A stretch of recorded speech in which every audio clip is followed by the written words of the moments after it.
여러분, 이제는 정말 부동산 시장이 하락할 수밖에 없는 절대절명의 시대에 와 있습니다. 이 위기에서 살아남으시려면 오늘 이야기는 끝까지 시청해 주시길 권해드립니다. 경기 침체라는 말이 어떤 의미인지 정확히 짚고 이야기를 계속 이어가겠는데요. 경기 침체가 어떤 상황을 경기 침체라고 하냐? 영업 활동 저하, 감소된 구매력, 또 수요를 초과하는 공급, 실업 증가, 재고 누적, 디플레이션, 이런 단어들이 모인 경제 상황을 경기 침체라고 합니다. 자, 이걸 숫자로 본다면 성장률이 잠재 성장률보다 낮을 때를 우리가 침체가 왔다라고 하죠. 지금 그 시기입니다. 그토록 사랑하던 부동산 호황은 갔습니다. 아, 사랑하는 부동산 님은 갔습니다. 버블을 잔뜩 머금고 온갖 공급이 난무하던 그 길을 차마 떨치지 못하다가 님은 갔습니다. 아니, 가고 있습니다. 한용운님의 님의 침묵을 부동산에 제가 얹어 봤는데요. 그런데 여러분, 부동산이 하향 안정화로 가는 것은 좋은 일이지만 정말 급격하게 폭락하면 이것도 큰 문제가 발생할 수 있죠. 대출로 산 집이 있는 중산층이 무너집니다. 그래서 저는 늘 하향 안정화를 외쳤는데, 부양하는 세력들은 국민들이 빚져서 힘든 상황은 아랑곳하지 않고 본인들 뱃속 챙기는 집값 띄우기에만 몰두한 결과가 바로 지금 경기 침체로까지 이어지고 있다. 저는 그렇게 봅니다. 한마디로 말씀드리면 경기 침체로 정말 다 같이 힘들게 생겼다, 죽게 생겼다 이겁니다. 한국은행 이창용 총재께서도 국정감사에서 경기 침체가 맞다라고 시인을 했죠. 경기 침체기가 맞다고 밝혔습니다. 그리고 가계부채가 심각한데 금리를 더 올려서라도 특단의 조치가 필요하다라고 말했습니다. 오늘 새벽에 미국의 10년 만기 국채금리가 또다시 5%를 돌파했죠. 심각해지고 있는데 이걸 사람들은 정말 우습게 보는 것 같습니다. 경기 침체가 오면요, 아파트값은 최소 평균 25% 정도는 하락을 합니다. 중산층의 주머니가 텅텅 비어가고 있기 때문에 경기가 돌지 않죠. 어떤 재화를 사는 것을 멈칫하게 만듭니다. 자, 요즘 대박난 식당들마저도 손님이 한 30% 정도는 줄었다고 울상입니다. 그리고 강남 땅의 작은 소형 빌딩들도 경매로 나오기 시작했는데요. 지금부터 내년 하반기까지는 경매 물건이 쏟아질 거라고 저는 봅니다. 아파트에 올인하고 또 아파트 말고도 다른 부동산에 올인을 하다 보니까 먹고 입고 쓸 수 있는 돈이 줄어들었기 때문입니다. 아파트 말고 다른 부동산은 또 어떤 게 있을까요? 상업용 부동산입니다. 대표적인 게 지식산업센터들을 많이 분양했죠. 정말 엄청나게 분양했습니다. 이거 분양받고 공실로 몇 년을 버티다가 대출받은 이자의 관리비에 나가는 돈만 있고 공실이다 보니까 들어오는 돈이 없으니까 생돈으로 계속 메꾸면서 버텨야 되는데, 버틸 돈이라는 것도 어디에선가 이게 수익이 나야 버틸 거 아니겠습니까? 못 버틴다 이겁니다. 2019년 20년에 분양한 지식산업센터들이 이제 막 준공을 마치고 입주를 앞두고 있는 곳이 여기저기 한두 군데가 아닌데 수분양자들이 잔금을 못 구해서 정말 난립니다. 임대라도 좀 빨리 나가야 되는데 임대인 구하기도 하늘의 별따기입니다. 여러분 한번 구해보시기 바랍니다. 쉽게 구해지나? 왜 이렇게 됐을까요? 이미 지식산업센터는요, 공급 과잉이기 때문에 사업을 하는 주체들이 이게 숫자가 늘어나야 되는데 오히려 사업을 접는 분들이 많습니다. 수도권은 안정적이다 라고 말씀하시고 서울 가산동이나 성수동은 그래도 괜찮다 라고 말씀하시는 분들이 있는데 절대 그렇지 않습니다. 현실은 그렇지 않습니다. 지난 5년간 휴업이나 폐업을 한 중소기업이 5배나 늘었습니다. 그 중에 77%가 수도권에서 휴폐업을 합니다. 이 동네는 사무실이 부족해서 난리다.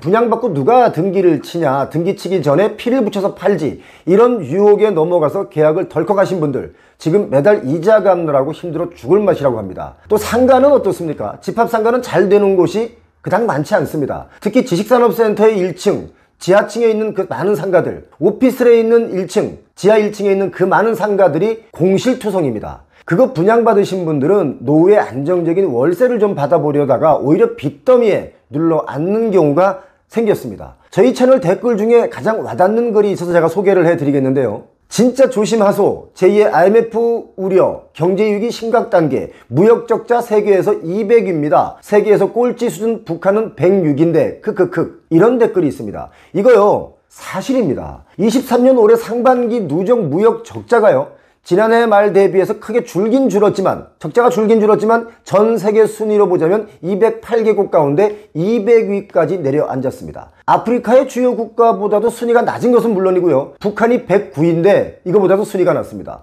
북한은 경제 제재 상황인데도 우리보다 앞순위입니다. 우리나라 앞에 있는 나라들은 어떤 나라가 있을까요? 아마 이 이름을 들으시면 여러분 설마 하실 겁니다. 방글라데시가 184위입니다. 이집트가 194위, 오만이 195위, 멕시코가 199위에 있습니다. 자, 이집트, 오만, 방글라데시, 멕시코. 우리보다 한참 경제력이 떨어지는 국가죠. 제가 지금 말씀드린 것은 경제 규모가 아니라 무역 적자 순입니다. 또 이런 댓글도 있는데요. 집값이 올라간다고? 죽었다고 복창해라. 주택담보대출 금리가 폭등하고 있다. 대출받아 집 사는 순간 금융마피아들의 평생 금융노예로 전락한다. 이런 댓글이 있는데, 물론 이분의 댓글은 좀 과장된 부분도 없잖아 있지만 옥석을 잘 가리셔야 합니다. 그런데 어떤 게 옥인지 어떤 게 석인지 잘 모르시잖아요. 그때는 꼭 발품을 파시기 바랍니다. 분양사무실에서 그들이 설명하는 것을 들은 후에 바로 계약하지 마시고요. 천천히 더 발품 팔아 보시길 권해드립니다. 시장 조사하지 않고 그냥 덜컥 분양받으면 정말 후회하거든요. 분양이 완판되고 나서도 지식산업센터든 오피스텔이든 준공 후에 공실이 되는 곳이 한두 군데가 아니기 때문입니다. 자, 그러면 뭐 아예 집을 사지 말라는 것이냐? 라고 묻는 분들이 계신데요. 그게 아닙니다. 감당 가능한 집을 사시라고 권해드리고 있습니다. 대출이 모든 것을 가능하게 하지는 않습니다. 대출은 친구이면은 틀림없지만 때로는 갑자기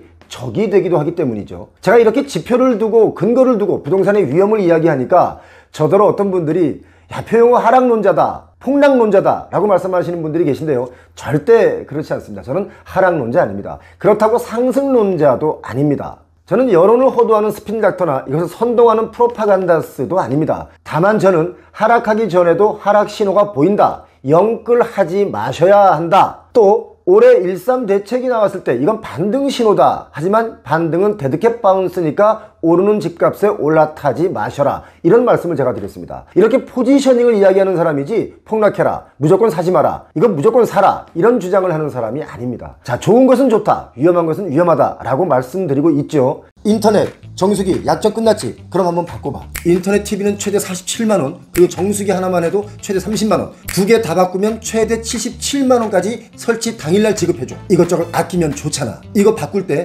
믿을 수 있는 업체랑 바꿔. 국내 인터넷 가전 렌탈 가입자 수가 독보적으로 1위인 대리점이야. 아정당. 알뜰폰도 쓰던 번호 그대로 이용 가능하니까 365일 밤 10시까지 언제든 상담 가능한 아정당으로 전화해봐. 최대 77만원 아낄 수 있습니다. 지난 19년, 20년, 21년에 부동산 가격이 폭등하면서 정말 우리 국민들의 삶이 힘들어지고 또 필수제인 이 집이 거품이 잔뜩 낀 가격에 거기다가 금리마저 높아졌는데 대출을 많이 받아야 살 수 있는 이 집을 지금은 조심하셔라 라고 말씀드리고 있습니다. 그리고 기회가 온다면 내 집 마련하시는 것은 참 좋습니다. 아무리 폭락해도 집이란 건 노후에 자산 중에는 그나마 안전자산이 될 수 있기 때문이죠. 표용호TV 구독하시는 모든 분들 부자 되시기 바랍니다. 그리고 영상 보시고 구독 설정 버튼을 누르지 않는 분들 구독 설정 하시면 좋을 것 같습니다. 오늘 여기까지입니다. 고맙습니다.